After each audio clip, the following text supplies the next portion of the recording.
இன்னைக்கு நம்ம சகமோட்டோ டேஸோட செகண்ட் எபிசோட தான் பார்க்க போறோம். வீடியோ பார்த்துட்டு இருக்கிறவங்க மறக்காம லைக்கும் கூடவே சப்ஸ்கிரைப் பண்ணி வச்சுக்கோங்க. எதுக்கு வந்தாங்கிறதையே மறந்து முழுமையான சமையல்காரனாவே மாறிட்டான் பாருங்கிற மாதிரி நம்ம ஷின் அங்க கடையில வேலை பார்த்துக்கிட்டு இருக்கேன். எந்த ஒரு கஸ்டமரும் இல்லாத போது நம்ம ஷின் பார்த்தா சகமோட்டோட பெருமையா பேசிட்டு இருப்பான். தலைவா நீ இன்னாம சண்டை போட்டு தெரியுமா, அப்படியே கழுத்துல இறங்க வந்த அவடாலே விட்ட பத்தி அப்படியே நான் வாயா பொழந்துட்டேன்னு சொல்லி பயங்கரமா அதெல்லாம் பாராட்டிக்கிட்டு இருக்கேன். அப்ப நம்ம ஹீரோட ஒய்ஃப் இதெல்லாம் கேட்டுட்டு என்ன திருப்பி போய் நீ கொலை எல்லாம் பண்ணிட்டு இருக்கிறியாங்க போது எந்திரிச்சு இல்லன்னு தலையாட்டுவானா. ஐயோ அன்னைக்கு தான் அத்தனை பேரையும் போட்டு தள்ளனு கேட்க, ஐயோ சும்மா இருயாமானா, டேய் திருப்பி இது இந்த மாதிரி மர்டர் இது பண்ணிட்டு இருக்கிறேன்னு தெரிய வந்துச்சுன்னு நான் ஒரு டிவோர்ஸ் ஃபைல் பண்ணிடுவேன்னு மிரட்ட நம்ம ஹீரோ பயந்து போயிருவான். அந்த பயம் இருக்கணும். சரி நான் கடைக்கு வெளியில போய் கூட்ட போறேன்னு போக ஏதோ ஃபேமிலில ரூல்ஸ்லாம் வச்சிருக்க போலே அப்படின்னு ஷீன் அசால்ட்டா கேட்க நம்ம ஹீரோ அவனை கொலை பண்ற மாதிரி நினைச்சு பாப்பானா. இதை நம்ம ஷீன் கவனிச்சுட்டு யோ கொலை பண்ண மாட்டேன்னு ப்ராமிஸ் பண்ணிட்டு என்ன கொலை பண்றதே மூலையில என்னடா வேலையை வச்சு சுத்திட்டு இருக்கிறேன்னு நினைப்பான். அதுக்கப்புறம் ரெண்டு பேரும் ஏதோ பொருள் வாங்கறதுக்காக கடத்தருக்கு வந்திருப்பாங்களா. ஓகே இந்த இடம்லாம் நல்லா தான் இருக்குது, இருந்தாலும் பொருள் வாங்கறதுக்கு எதுக்கே இவ்வளவு தூரம் வந்திருக்காங்க போது நம்ம ஹீரோ அங்க தெருவில் இருக்கிற ஒரு கடையில போய் பன் வாங்குவானா. அது அவன் ஒய்ஃபுக்கும் அவனோட குழந்தைக்குமா இருக்குமாமா. இதெல்லாம் கேள்விப்பட்டு அந்த ஷின் பா இந்த ஆளுக்கு அவன் ஃபேமிலினா ரொம்ப பிடிக்கும் போல. சரி அதெல்லாம் இருக்கட்டும், ஏதோ ஃபேமிலி ரூல்னு அக்கா சொல்லிட்டு இருந்தாங்களே அது என்னதுன்னு கேட்க ஒன்னும் தேவையில்ல வான்னு சொல்லிட்டு கூட்டிட்டு போகும்போது பில்டிங்ல இருந்து ஏதோ ஒரு பொண்ணு பொத்துன்னு நம்ம ஹீரோ மேல வந்து விழுக பார்த்தா அந்த ஒரு பன் எல்லாம் வீணா போயிருதா. ஐயோ தொடச்சாத எடுத்துட்டு போக முடியுமா அப்படின்னு ஷின் பாக்குறேன். மொத்தமா நாசமா போயிருச்சு. அந்த பொண்ணு பிடிக்கிறதுக்காக ஏகப்பட்ட ரவுடிஸ்ல ரவுண்டு கட்ட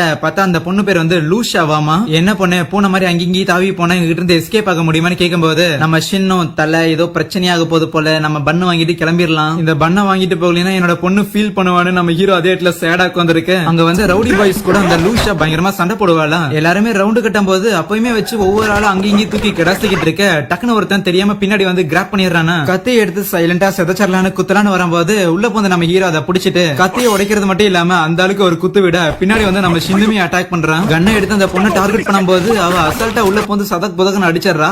மார்ஷல் ஆர்ட்ஸ் மாஸ்டர் பண்ணி வச்சிருப்பா போல. இவன் என்ன கதை வச்சிருக்கான்னு தெரியலன்னு ஷின் யோசிக்க அந்த கேங்க சேர்ந்தவங்க இன்னும் நிறைய பேர் வரும்போது சண்டெல்லாம் போட முடியாதுன்னு அந்த பொண்ணு தூக்கிட்டு வேகமா நம்ம ஹீரோஸ் இந்த கேங் இருந்து எஸ்கேப் ஆயிடுறாங்க. அந்த பொண்ணு தப்பிச்சு போயிட்டு அவளுக்கு ஹெல்ப் பண்றதுக்காக ரெண்டு பேர் வந்தாங்கன்னு சொல்லி இந்த விஷயத்தை யாருக்கிட்டே போய் இன்ஃபார்ம் பண்ண அந்த ஆள் ஏதோ கார்பரேட் கம்பெனியோட சிஓவா இருப்பான் போல. ஏற்கனவே அந்த பொண்ணோட மொத்த கிளான சேர்ந்த எல்லாருமே போட்டு தள்ளிட்டோம். இன்னும் அவ ஒருத்தி மட்டும் தான் உயிரோட இருக்கிற. அவளை மட்டும் தப்பிக்க விட்டா இவ்வளவு தூரம் நம்ம பண்ணது எல்லாமே வீணா போயிடலன்னு சொல்லி பயங்கரமா டென்ஷன் ஆனவரு என் கண்ணு முன்னாடியே நிக்காதீங்கன்னு சொல்லும் போது அந்த ஆளோட தலை துண்டா போகுதா. ஒரு மொட்டை அப்படியே அந்த தலையை எடுத்து வச்சுக்கிட்டு இங்க பாருங்களேன் தலையை வெட்டி எடுத்ததுக்கு அப்புறம் இவன் எப்படி மூச்சு விடுறான் அப்படின்னு சொல்லி அதை எடுத்து காமிச்சுக்கிட்டு இருக்க. பக்கத்துல அவன மாதிரியே இன்னொருத்தனும் வரான். சோ இவங்க ரெண்டு பேரும் பிரதர்ஸ். அந்த சிஓமே இந்த சைக்கோ பிரதர்ஸா சரின்ட்டு அவங்க கிட்ட போய் இங்க பாரு அந்த பொண்ணு கிட்ட ஒரு கீ இருக்குது, அந்த கீ ரொம்பவே முக்கியம், அது மட்டும் இருந்துச்சுன்னா நம்மளால என்டையர் பிளாக் மார்க்கெட்டே கண்ட்ரோல் பண்ண முடியும், என்ன நடந்தாலும் பரவாயில்ல அந்த பொண்ணை பிடிச்சிட்டு வாங்கன்னு சொல்ல.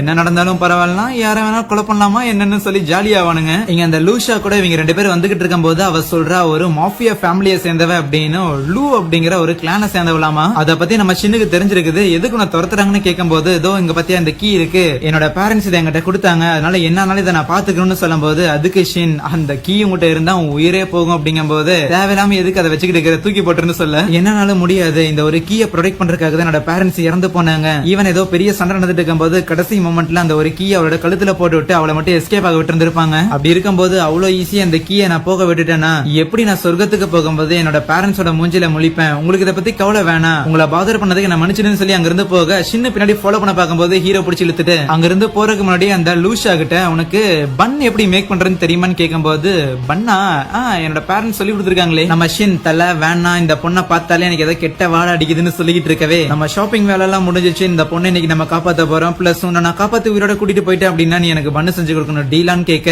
யோ முதல்ல நீ யார் அந்த பொண்ணு குழப்பத்துல இருக்க. டக்குன்னு யாரும் நம்ம ஹீரோ அட்டாக் பண்ண வராங்க. வச்சு ஒரே அடிதான் நம்ம ஹீரோ அங்க போய் சொரியறானா. அது அந்த ரெண்டு சைக்கோ பிரதர்ஸா தான் இருக்கும். அவங்கள பார்த்தோன்னே லூஷாவும் கொஞ்சம் உஷாராக அதுல அந்த மொட்டை பேர் இருக்கிறான்ல அவன் பேரு பாச்சோ, அதுக்கப்புறம் அந்த நிறைய முடிவு வச்சிருக்கான் பேரு சான்ஹி. அந்த லூஷாக்கும் தெரிஞ்சிருக்குது அவங்க ரெண்டு பேரும் பயங்கரமான ட்வின் அசாசின்ஸ். ஒரு வேலையை முடிக்கிறதுக்காக ஏகப்பட்ட காசு கேட்பானுங்க, ஆனா வேலையை என்னாலும் கணக்கு சிதமா முடிச்சிருவானுங்க. ஒரு சரியான சீரியல் கில்லர்ஸ் அவங்களுக்கு கொலை பண்றதுல அவ்வளவு ஹாப்பினஸ் கிடைக்கும். ஈவன் அவங்க யார கொலை பண்றாங்களோ அவங்களோட தலையை தனியா எடுத்துட்டு போய் அதை வச்சு ஸ்கெட்ச் பண்றத ஒரு ஹாபியா வச்சிருப்பாங்கன்னா சொல்ல. அந்த ரெண்டு பேரையும் அட்டாக் பண்றதுக்காக சின்னுமே போறானா. அவனை சும்மா பிடிச்சிட்டு இப்பதான் உன் ஃப்ரெண்டை தூக்கி சொருகுன உன்னையும் போட்டு தள்ளணுமான்னு கேட்க அவன் எஸ்கேப் ஆயிட்டு என்னது என் ஃப்ரெண்டை போட்டு தள்ளியா சக்கமோட்டோவை பத்தி எனக்கு ஒண்ணுமே தெரியாதுறாங்க போது அந்த லூஷாவை அவங்க வெட்ட போக உள்ள போந்த நம்ம ஹீரோ அவனோட தலையை கான்கிரீட்ல சொருக விட்டுறான்.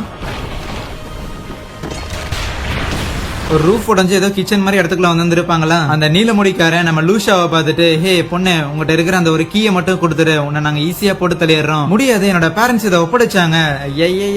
பார்த்தாலும் உன்னோட அப்பா அம்மாவும் கடைசியில சாகும்போது இதுதான் சொன்னாங்க, உசுரை விட சாதாரண ஒரு ஆப்ஜெக்ட பெரிய விஷயமா பாக்குறீங்களே, உங்களோட வாழ்க்கை அதோட கேவலமானதாங்க போது அவ கடுப்புல அட்டாக் பண்ண போக டக்குன்னு நம்ம ஹீரோ அவளை பிடிச்சி அப்படியே தூக்கி வீச அவ ஒரு மாதிரி ஃபீல் ஆயிருவா. என்னோட பேரண்ட்ஸ் இதெல்லாம் காப்பாத்துறதுக்காக எவ்வளவு முயற்சி பண்ணாங்க தெரியுமா, இந்த மான்ஸ்டர்ஸ் இவங்க என்னோட பேரண்ட்ஸை கொலை பண்ணிருக்காங்கன்னு நினைக்க அவளை போட்டு தள்ளுறதுக்காக ஒரு கூனாய வீசும்போது அதை நம்ம ஹீரோ கேட்ச் பிடிச்சிட்டு, அவளுக்கு அந்த கீ முக்கியமோ உயிர் முக்கியமோ, அடுத்தவங்களுக்கு என்ன முக்கியம்னு சொல்ற இடத்துல நீ இல்ல. நம்ம ஹீரோட கையில அடிபட்டு இருக்கிறத பார்த்துட்டு, உங்களுக்கு நான் யாருன்னே தெரியாது, அப்படி இருக்கும்போது எதுக்கு இவ்வளவு ரிஸ்க் எடுத்து என்ன காப்பாத்துறீங்கன்னு கேட்க பிளாஷ்பேக் போகுது. கிறிஸ்மஸ் டைம்ல நம்ம ஹீரோ ஒரு கிஃப்ட் வாங்கிட்டு போயிருப்பானா, ஆனா உடம்புல நிறைய ரத்த கறக்கிறத பார்த்துட்டு ஏகப்பட்ட பேரை கொலை பண்ணி தான் எனக்கு இந்த மாதிரி கிஃப்ட் வாங்கிட்டு வருவேனா, அப்படிப்பட்ட கிஃப்டும் தேவையில்லை, நான் கூட உனக்கு தேவையில்லைன்னு சொல்லி அங்க மாடியில இருந்து கீழே விழுகும் போது உள்ள போந்த நம்ம ஹீரோ காப்பாத்திடுவான். 2 பேரும் ஸ்னோல விழுந்து சேஃபா தான் இருப்பாங்க. அப்ப அவங்க சொல்லியிருந்திருப்பாங்க, இங்க பாத்தியா நான் இறந்து போயிட்டேன் அப்படின்னா நீ என்ன ரொம்ப மிஸ் பண்ணுவேன்னு சொல்லி தான் என்ன காப்பாத்துறதுக்காக மேல இருந்து குதிச்சேன். அதே மாதிரிதான் ஒவ்வொருத்தர் வாழ்க்கையிலுமே ஒவ்வொருத்தர் முக்கியமானவங்களா இருப்பாங்க. அதனால யாரோட உயிரையுமே இனிமேல் நீ எடுக்க கூடாது. இது வரைக்கும் நிறைய உயிர்கள் எடுத்திருந்திருப்பீல, அதை விட்டுரு, அதுக்கு பதிலா இதுக்கப்புறம் உன்னால முடிகிற அளவுக்கு எல்லா உயிர்களையும் காப்பாத்துன்னு சொல்லியிருந்திருப்பாங்க. இப்படிப்பட்ட ஒரு பிளாஷ்பேக் தான் இருக்குதா அப்படின்னு சொல்லி நம்ம சின்னமே பயங்கரமா கண்கலங்க.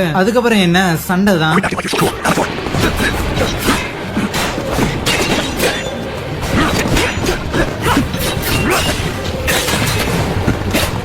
ரொம்ப நேரமா அடிச்சு எதுவும் பண்ண முடியாதா, சரின்னு சொல்லி ஏதோ ஸ்பெஷல் டெக்னிக்கை பயன்படுத்த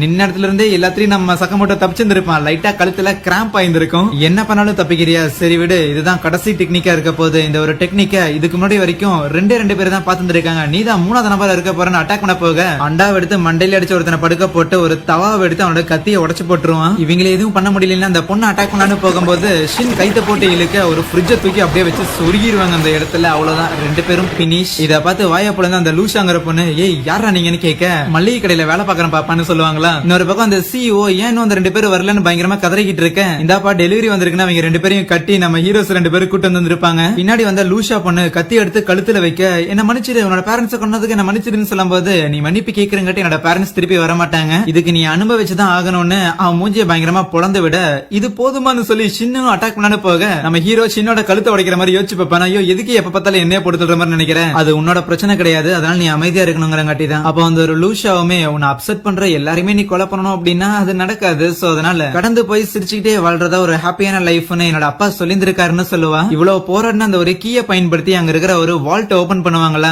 என்னதான் இருக்குன்னு பார்த்தா ஃபுல்லா ட்ரெஷரா தான் இருக்கும். கோல்டு, சில்வர், அதுக்கப்புறம் CD, புக்ஸ்னு சொல்லி ஏகப்பட்டது இருக்கு. சும்மா அங்க இருக்கிற நகையில நம்ம ஹீரோ எடுத்து போட்டு ஃபன் பண்ணிக்கிட்டு இருக்க, அப்ப அங்க ஒரு லிக்கர் ஒன்று இருக்குமா, அதுல ஒரு நோட்ஸும் இருக்கும். அந்த பொண்ணை எடுத்து படிச்சு பார்க்கும்போது அவங்க அப்பா தான் எழுதிட்டு போயிருந்திருப்பாரு, என் பொண்ணுக்கு லைக் ஒரு குடிக்கிறதுக்கான ஏஜ் வரும்போது அவ கூட சேர்ந்து இதை குடிக்கணும் அப்படின்னு எழுதி இருந்திருப்பாரு. இதோட எங்க அப்பா எப்பவுமே என்ன பத்தி தான் நினைச்சிருக்காருன்னு நினைச்சுக்கிட்டு அவளை மீட் பண்ணும்போது பண்ணால வேஸ்டா போயிருந்திருக்கும்ல, சோ அதெல்லாம் சாப்பிட்டுக்கிட்டு அதையும் குச்சிக்கிட்டு இருக்க. அடுத்த சீன்ல அந்த ஒரு கடத்தெருவுல பெருசா ஏதோ பிரச்சனை நடந்திருக்கு அப்படின்னு சொல்லி போலீஸ் எல்லாரும் வந்திருக்காங்க. மாஃபியாக்கு நடுவுல ஏதோ சண்டை நடந்திருக்குமோ அப்படின்னு நியூஸ்ல அதெல்லாம் ரிப்போர்ட் ஆக, அதுக்கப்புறம் நம்ம ஹீரோவும் ஹேங் ஓவர்ல கடைக்கு வரும்போது அந்த கடையில அந்த லூஷாங்க பொண்ணுமே வந்து சேர்ந்திருப்பா. சோ அவ இந்த கடையில பண்ணு தயாரிக்க போறாளாமா. அது மட்டும் இல்லாம நம்ம ஹீரோ ஏன் கொலை பண்றத ஸ்டாப் பண்ணா அப்படிங்கறத நீங்க சண்டை போடும் போது யோசிச்சு பாத்தீங்களா, அது மூலமா உங்க மெமரியை பார்த்து நானே தெரிஞ்சுக்கிட்டேன். ஓ அப்படியே, அப்படின்னா இந்த ரூல் புக்கை போடி, இனிமேல் இதை நீயும் ஃபாலோ பண்ணி ஆகணும், ஏன்னா நீ தான் ஒரு ஃபேமிலி மெம்பருங்கும் போது அவனும் ரொம்ப ஹாப்பியா அதை வாங்கி பாக்குறானா. ஒரே ஒரு ரூல் தான் இருக்கும், யாரையும் கொலை பண்ணக்கூடாதுன்னு. இன் சம் கேசஸ் அந்த ரூலை நீ மீறினா உன்னை நான் கொலை பண்ணிடுவேன்னு சொல்ல, ஐயோ என்ன பேசுறேன்னு கேட்பான். இன்னொரு பக்கம் ஏதோ பெரிய கைங்களை உட்காந்துக்கிட்டு நம்ம ஹீரோட தலைக்கு